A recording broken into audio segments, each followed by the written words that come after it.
जय माता दी। नमस्कार दोस्तों, मैं प्रतिभा चतुर्वेदी माँ जालपाल स्टडी हब में आप सबका स्वागत करती हूँ।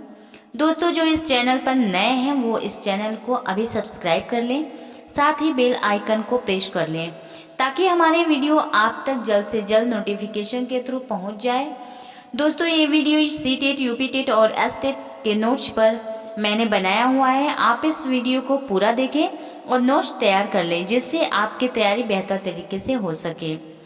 दोस्तों, नेक्स्ट वीडियो में आपको इससे रिलेटेड क्वेश्चन भी प्रोवाइड करेंगे। बने रहिए आप हमारे साथ और क्लियर करिए अपने सीटेट, यूपीटेट, अदर एग्जाम।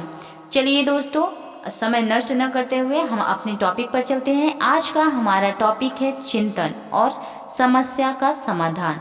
ये हमारा बाल विकास से संबंधित है दोस्तों।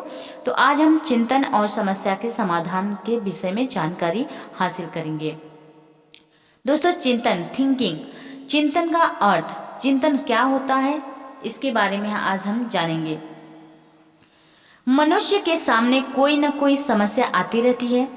ऐसे स्थिति में बहुत समस्या का समाधान करने के लिए उपाय के बारे में सोचने लगता है। इस बात पर विचार करना आरंभ कर देता है कि समस्या का समाधान किस प्रकार किया जा सकता है। इस प्रकार चिंतन प्रक्रिया प्रारंभ होती है और समस्या का समाधान होते ही प्रक्रिया समाप्त हो जाती है।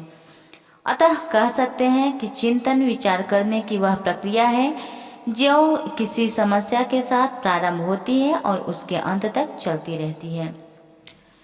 दोस्तों, चिंतन रॉस के माध्यम से, यानी रॉस कहते हैं कि चिंतन मानसिक क्रिया का ज्ञानात्मक पहलू है या मन की बातों से संबंधित मानसिक प्रक्रिया है। ये रॉस ने कहा है। चिंतन के प्रकार, दोस्तों, चिंतन हमारा 4 प्रकार के होते हैं, जो कि हमारा पहला है प्रत्यक्षीकरण का चिंतन, अमूर्त चिंतन और सृजनात्मक चिंतन और तार्किक चिंतन।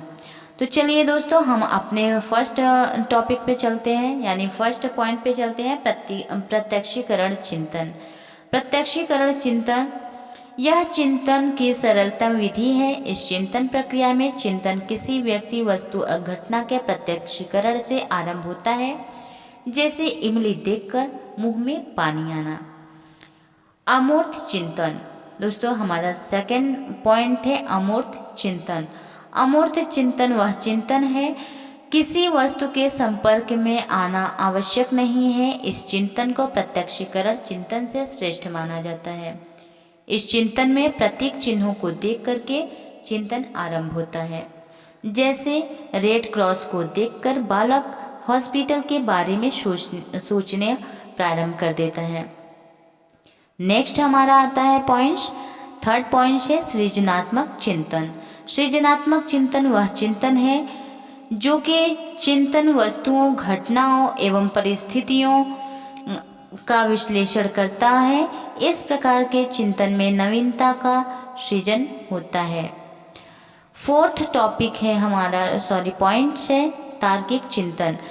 तार्किक चिंतन सबसे छोटी उच्च कोटि का है। इस प्रकार के चिंतन में बालक किसी समस्या का समाधान करने के लिए प्रयोग का प्रयोग करते हुए किसी लक्ष्य तक पहुंच जाता है। इसे विचारात्मक चिंतन भी कहते हैं। यह चिंतन उच्च कक्षा के बालकों में उत्पन्न करना चाहिए। नेक्स्ट हमारा टॉपिक आता है दोस्तों चिंतन और शिक्षा।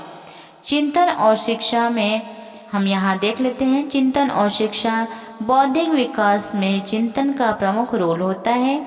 शिक्षा प्रक्रिया को सुचारू रूप से चलाने के लिए चिंतन शक्ति का विकास करना अत्यंत आवश्यक हो जाता है। बालकों में चिंतन शक्ति का विकास करने के लिए निम्न बातों पर ध्यान रखना आवश्यक है। फर्स्ट है दोस्तों हमारा बालक विकास पर ध्यान, रटने की आदत को दूर करना, जिज्ञासा को जागृत करना, प्रेरणा प्रदान करना, वाद विवाद एवं तर्क के लिए अवसर देना, उत्तरदायित्व के कार्य के लिए सपना देखना, अध्यापन विधि पर ध्यान देना, मूल्यांकन पद्धति पर ध्यान देना, विचार अभिव्यक्ति की स्वतंत्रता प्रदान करना, प्रत्यक्षीकरण अनुभव का विकास करना। दोस्तों ये हमारा प्रत्यक्षीकरण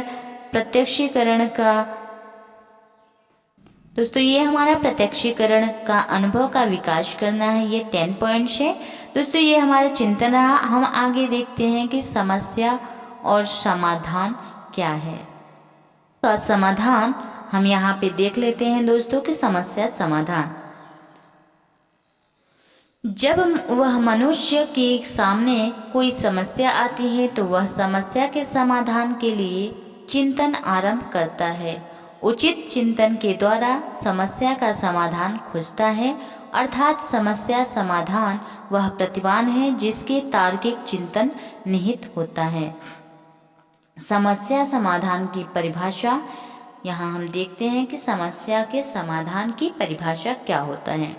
तो दोस्तों चलिए आगे वैस्लो तथा रेनेस्को कहते हैं कि समस्या समाधान एक ऐसी चुनौती है जिसका सामना करने के लिए अध्ययन खोज की आवश्यकता पड़ती है।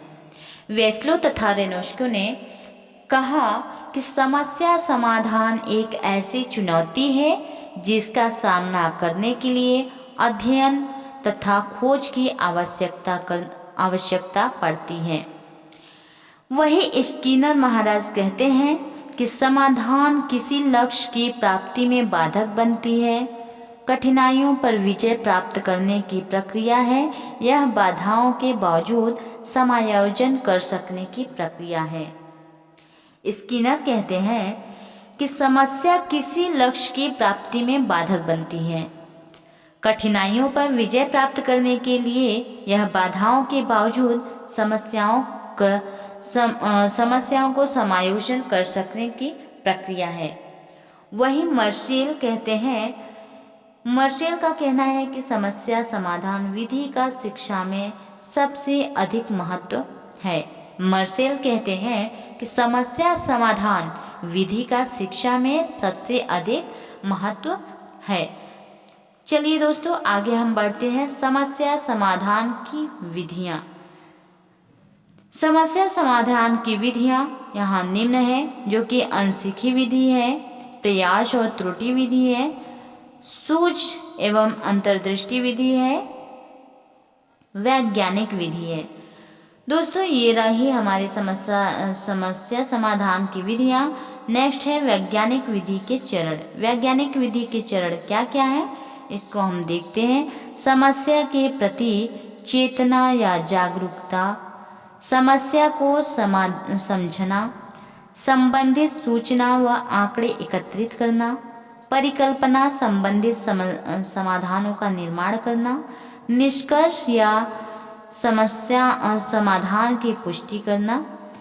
दोस्तों समस्या समाधान की विधि का महत्व, जब समस्या उत्पन्न होता है तो उसका हम समाधान करने की कुछ विधियां यूज़ करते हैं, जो कि यहाँ हम दे रहे हैं। इससे छात्रों की तार्किक चिंतन का सृजनात्मक शक्ति का विकास होता है। समस्याओं का समाधान करने के लिए वैज्ञानिक विधि के प्रयोग का अनुभव प्राप्त होता है। समस्या समाधान विधि के छात्रों में स्वयं कार्य करने का आत्मविश्वास उत्पन्न करते हैं। समस्या समाधान विधि छात्रों की रुचि को जागृत करती है। समस्या समाधान विधि छात्रों का उनके भावी जीवन की समस्याओं को हल करने का शिक्षा देती है।